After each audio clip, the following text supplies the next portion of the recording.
और वो बेटी से जब उसके संबंध में जब बातचीत हुई तो वो बेटी वहां पर उसके माता पिता नहीं थे, वो नशे की आदत का शिकार हो गई। एनजीओ ने पहल की, उस बेटी को उस नशा मुक्ति केंद्र में लाकर रखा गया। वो उससे नशे की आदत से अपने निकल के बाहर आ गई, लेकिन बाहर आने के बाद जब वो ठीक हो गई, उसकी शादी भी हो गई। शादी हो जाने के कुछ दिन के बाद फिर न जाने किस तरह से उसको फिर से जब नशे की आदत लगने लगी तो उसका परिवार बिगड़ने लगा। परिवार बिखरने लगा, उसको ले जाकर फिर वहां पर रखा गया। उस बेटी से जब मैं मिला, वो ठीक हो गई। केवल ठीक ही नहीं हुई, आज वो बेटी पश्चाताप के उस दौर से गुजर रही। उसने तय कर लिया कि जिस दौर से हम गुजरे हैं, ऐसा किसी बेटी को, किसी भाई को जो है ना, इस दौर से ना निकलना पड़े, परिवार उसका बिखरने ना पाए। और आज वो उस नशा मुक्ति केंद्र में रहकर आज बहुत बड़े काउंसलिंग करने का काम उस बेटी के द्वारा किया जा रहा है। ये नशा की बहुत बड़ी चुनौती समाज के सामने है।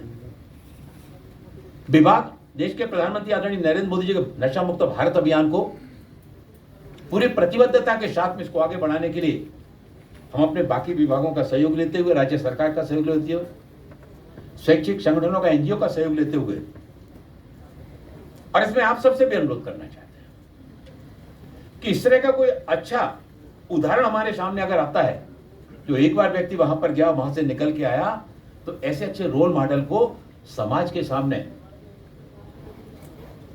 प्रिंट मीडिया, इलेक्ट्रॉनिक मीडिया बहुत केवल चौथा स्तंभ ही नहीं होता है, समाज का एक बहुत जिम्मेदारी, उत्तरदायित्व वाला काम आपके हाथ में होता है। तो आप अपने कार्य के माध्यम से भी इस नशा मुक्त भारत अभियान में आपका अभियान जुड़ेगा वरिष्ठ नागरिकों के लिए। और हमारी योजना है कि हर जिले में हम एक सीनियर सिटीजन होम हम करना चाहते हैं। बहुत सारे बुजुर्ग समाज जीवन में ऐसे हमको देखने को मिलते हैं जिनके परिवार में कोई नहीं है, ना बेटा है ना बेटी है। कुछ परिवार ऐसे भी मिलते हैं कि जिनके बेटा या बेटी हैं, लेकिन वो बड़े हो गए, शिक्षा अर्जित किया और शिक्षा अर्जित करने के बाद पैसा कमाने के लिए विदेश चले गए। अब परिवार में वो केवल बुजुर्ग अकेला है, या तो उसकी मां रह गई या पिता अकेले रह गए हैं। ऐसे वरिष्ठ नागरिकों के लिए हर जिले में कम से कम एक सीनियर सिटीजन होम हो, और सीनियर सिटीजन होम के माध्यम से इन वरिष्ठ नागरिकों को केवल वहां पर रहने खाने की नहीं, बल्कि स्वास्थ्य की चिंता, और स्वास्थ्य की चिंता के साथ ही साथ हमारे बुजुर्ग ऐसे भी हम जो बुजुर्ग सेवानिवृत्त हो जाने के बाद भी अपने जीवन में गतिशीलता बनाए रखना चाहते हैं। उनके अंदर जिस तरह की क्षमताएं हैं, बहुत सारे संतान ऐसे होते हैं कि जिनको अनुभवी लोगों की आवश्यकता होती है। तो हम ऐसे अपने वरिष्ठ नागरिकों को, ऐसे अनुभवी और व्यक्तियों की चाय रखने वाले व्यक्तियों को, ताकि वो अपने संस्थान में उनकी सेवाओं का लाभ ले सके। और इसके लिए भी सरकार के द्वारा इसके अभियान को आगे बढ़ाया जा रहा है, सेज पोर्टल के माध्यम से और सेक्रेट योजना के माध्यम से। और इसमें 9 स्टार्टअप का चयन भी किया गया रजत अर्थव्यवस्था में, इसको आगे बढ़ाने के लिए। हमारा जो दिव्यांगता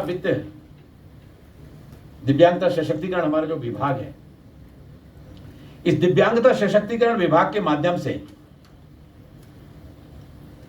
जो दिव्यांगजन हमारा अधिकार अधिनियम 2016 है, दिव्यांगजन अधिकार अधिनियम 16 के बारे में ज्यादा से ज्यादा जानकारी लोगों तक पहुंचे, ताकि दिव्यांगजनों के सशक्तिकरण के लिए, उनको आगे बढ़ाने के लिए हम अपने काम को गतिशीलता के साथ में उसको प्रभावी रूप से समाज में आगे ला सकें। अरे भाई साहब क्या कर रहे हैं? इस अधिनियम में लगभग 32 राज्यों ने, संग्रह क्षेत्रों में इसको अधिसूचित कर दिया है।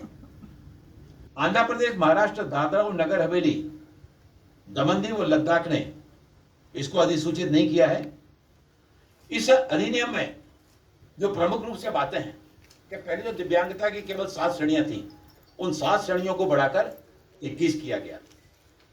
ऐसे हमारे जो दिव्यांगजनों के लिए सरकारी नौकरियों में आरक्षण 3% आरक्षण था, इस आरक्षण को बढ़ाकर 4% किया गया।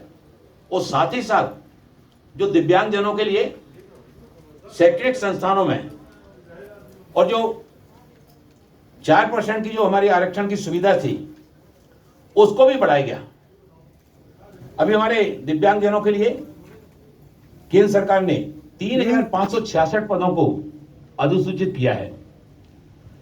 हमारे जो परिवहन है, आईटी सिस्टम है, यहां पर भी दिव्यांगजनों के लिए एक सुगम्य वातावरण बनाने की पहल, उस पर भी हमारा पूरी तरह से ध्यान केंद्रित किया जा रहा है। दिव्यांगजनों के अंदर कौशल विकास, उनको कैसे कौशल विकास के कामों के साथ में जोड़कर उनके अंदर आत्मविश्वास का भाव लाया जा सकता है। हमने बहुत सारे ऐसे दिव्यांगजनों को देखा। मैं कल ही अहमदाबाद में था,